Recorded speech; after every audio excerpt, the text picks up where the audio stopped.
জীবনে সফল হতে চাইলে তোমাকে তিনটির মূল্য দিতে হবে।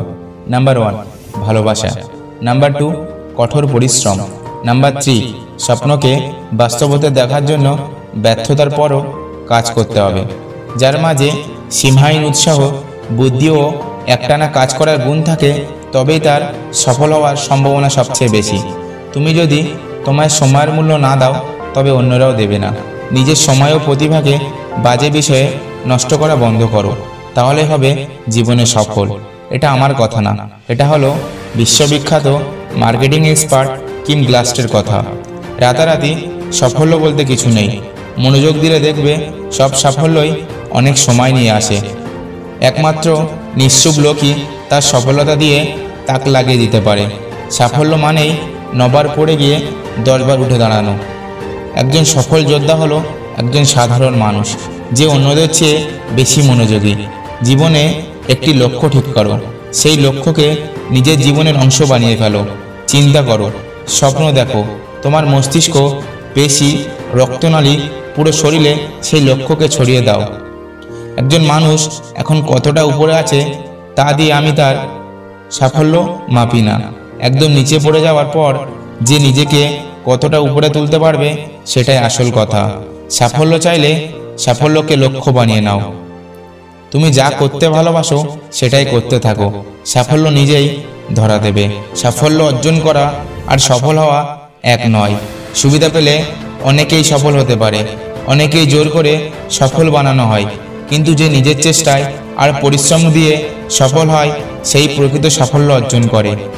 সাফল্যের মূল্য হলো হাতের কাজের প্রতি ভালোবাসা আর কঠোর পরিশ্রম, সেই সাথে জয় পরাজয় ভুলে নিজের পুরো সমার্থক বিলিয়ে দেওয়া। জীবনে সফল হতে চাইলে দুটি জিনিস প্রয়োজন: জেদ আর আত্মবিশ্বাস। ব্যর্থতার ছাই থেকেই সাফল্যের প্রসাদ গড়ো। হতাশা আর ব্যর্থতা হলো সাফল্যের প্রসাদের দুই মূল ভিত্তি। সাফল্য একটি বিজ্ঞান, সঠিক উপাদান মেশালে তুমি সঠিক ফলাফল পাবে। যদি তোমার সমালোচনা করার মতো কেউ না থাকে, তবে তোমার সফল হওয়ার সম্ভাবনা নেই বললেই চলে। আমি মনে করি সাফল্য হলো তুমি যা করতে চাও সেই বিষয়টির সবচেয়ে ভালোভাবে করার চেষ্টা করে যাওয়া। একজন মানুষের সফল বা ব্যর্থ হওয়ার তার ক্ষমতার উপর যতটা বা নির্ভর করে, তার চেয়ে বেশি তার দৃষ্টিভঙ্গির উপর নির্ভর করে। যারা সফল হয় তারা সফল হওয়ার আগে থেকেই সফল মানুষের মতো আচরণ করে। এই বিশ্বাসই একদিন সত্যিতেই পরিণত হয়। আপনি যদি বিশ্বাস করেন যে আপনি অবশ্যই সফল হবেন, তবে আপনার ব্যবহারেও তার প্রকাশ পাবে এবং আপনি নিজেই নিজের এই দৃষ্টিভঙ্গির সুফল দেখে অবাক হয়ে যাবেন। মানুষের জীবনে কঠিন সময় আসাটা খুব দরকার। কঠিন সময়ের কারণেই মানুষের সাফল্য উপভোগ করতে পারে। তোমার যা নেই তা অর্জন করাটাই সফলতা নয়। সফলতা হচ্ছে তোমার সব কিছু হারিয়ে ফেলার পর হাল ছেড়ে না দেওয়া। সন্তানের সাফল্য চাইলে তাকে মাছ খেতে দেওয়ার বদলে মাছ ধরতে শেখাও। অতীতের সাফল্য হয়তো তোমাকে ভবিষ্যতের ব্যর্থতার দিকে নিয়ে যাবে, কিন্তু তুমি যদি প্রতিটি ব্যর্থতা থেকে শিক্ষা নিতে পারো, তবে দিন শেষে তুমি একজন সফল হবেই। সাফল্য আসলে কাজ করে যাওয়ার সাথে সম্পর্কিত। সফল মানুষেরা সব সময়ে কাজ করে যায়। তারা ভুল করেন, কিন্তু কখনো সেই কারণে থেমে যায় না। অর্থ যেমন অর্থের জন্ম দেয়, সাফল্য তেমনি সাফল্যের জন্ম দেয়। ওই জন্য সাফল্য তোমাকে পেতেই হবে। সাফল্য তখনই আসে যখন একজন মানুষ তার নিজের ক্ষমতায় পুরোটা কোনো কাজে বিলিয়ে দেয়। সাফল্য খুব সহজ ব্যাপার। সঠিক কাজটি সঠিকভাবে ও সঠিক সময়ে করে ফেলো। সাফল্যের আগুন একা একা জ্বলে না, এটা তোমাকে নিজ হাতেই জ্বালাতে হবে। পাপ লুকোনোর চেষ্টা করে কোনোদিন সফল কাম হতে পারে না। পাপের কথা স্বীকার করে যদি কেউ তা ত্যাগ করার চেষ্টা করে, তবেই তার পক্ষে সফলতা লাভ করা স্বাভাবিক। যেখানে পরিশ্রম নেই সেখানে সাফল্য নেই। আর যখন সাফল্য আসে তখন যন্ত্রণাকে আর যন্ত্রণা মনে হয় না। সফলতা লাভ করারা গোপন কথাটি তারাই জানে যারা বফিলতা লাভ করেছে। মানুষের সঙ্গে সহজ ব্যবহার করা আমার কাজ নয়। আমার কাজ হচ্ছে মানুষের দিয়ে আরও ভালো কিছু করানো। আপনি যা করছেন যদি ভালোবাসেন এবং ওই কাজে সফলতার জন্য সব কিছু করতে ইচ্ছুক থাকেন, তাহলে সেটা হাতের নাগালে পৌঁছাবে।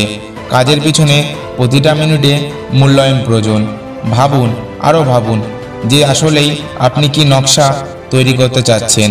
আমি প্রতিদিনই আমাকে যে প্রশ্নটি করি তা হলো, আমি কি সবথেকে গুরুত্বপূর্ণ কাজটি করছি যে আমি করতে পারতাম? আমি যদি মনে না করি যে আমি সবথেকে গুরুত্বপূর্ণ কাজটি করছি, তাহলে সময় কাটানোটা আমার কাছে মূল্যহীন মনে হয়। কেউ কেউ খুব স্মার্ট কিংবা দক্ষ হতে পারে, কিন্তু তারা যদি তাতে বিশ্বাস না রাখে তাহলে তারা কঠোর পরিশ্রমে আগ্রহী হয় না। দ্রুত কাজ করে অন্যকে অতিক্রম করুন। আপনি যদি সেটি না পারেন তাহলে বুঝতে হবে আপনি খুব দ্রুত কাজ করতে পারছেন না। আপনাকে আপনার সফলতা দ্বারা বিচার করো না। ব্যর্থতা থেকে কতবার আমি ঘুরে দাঁড়িয়েছি তা দিয়ে আমাকে বিচার করো। মানুষের জন্ম হয় সফলতার জন্য, ব্যর্থতার জন্য না। সফল হওয়ার উপায় কি জানি না, কিন্তু ব্যর্থ হওয়ার চাবিকাঠি হচ্ছে সবাইকে খুশি করার চেষ্টা করা। ব্যর্থ হওয়ার নানা উপায় আছে, কিন্তু সফল হওয়ার উপায় একটাই। নিজেকে কখনো ছোট করে দেখো না, তাহলে তোমার নিজের আত্মাই মরে যাবে। আত্মা মরে গেলে মানুষ স্বপ্ন দেখতে ভুলে যায়, আর স্বপ্ন ছাড়া মানুষ কখনোই বেঁচে থাকতে পারে না। বৃষ্টির সময়ে সমস্ত পাখিরা আশ্রয় খোঁজ করতে থাকে, কিন্তু ঈগল আকাশেই ততই উপরের দিকে উড়ে যায় যে বৃষ্টি তাকে এক ফোঁটা ছুঁতে পারে না।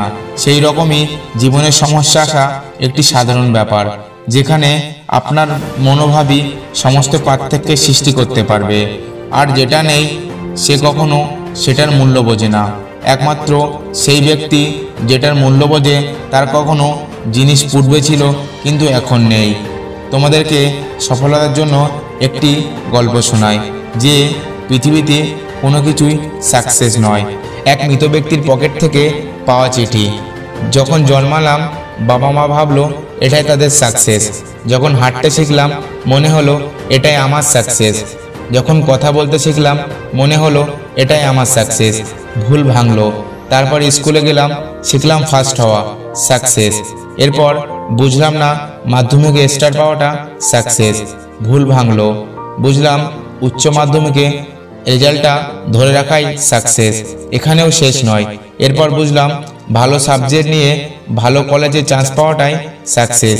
পরে বুঝলাম না কলেজ শেষে চাকরি পাওয়াটাই সাকসেস। তারপর বুঝলাম না নিজের টাকায় একটা ফ্ল্যাট কেনাটাই সাকসেস, সেটাও নয়। নিজের টাকায় এরপর একটা গাড়ি কেনাটাই আসল সাকসেস। আবারও ভুল ভাঙলো। তারপর দেখলাম বিয়ে করে সংসার করাটাই সাকসেস। বছর ঘুরলো, দেখলাম আসলে বিয়ে করে বংশধর এনে তাকে বড় করাটাই সাকসেস। ছেলে হলে সে প্রতিষ্ঠিত হওয়াটাই সাকসেস। মেয়ে হলে ভালো বাড়িতে বিয়ে দেওয়াটাই সাকসেস। এরপর যখন সবাই মিলে কবরে শুইয়ে দিল তখন বুঝলাম পৃথিবীতে কোনো কিছুই সাকসেস নয়, পুরোটাই কম্পিটিশন, যার মূলে আকাশ ছোঁয়া আশঙ্কা, যা কখনোই পূর্ণ হয় না।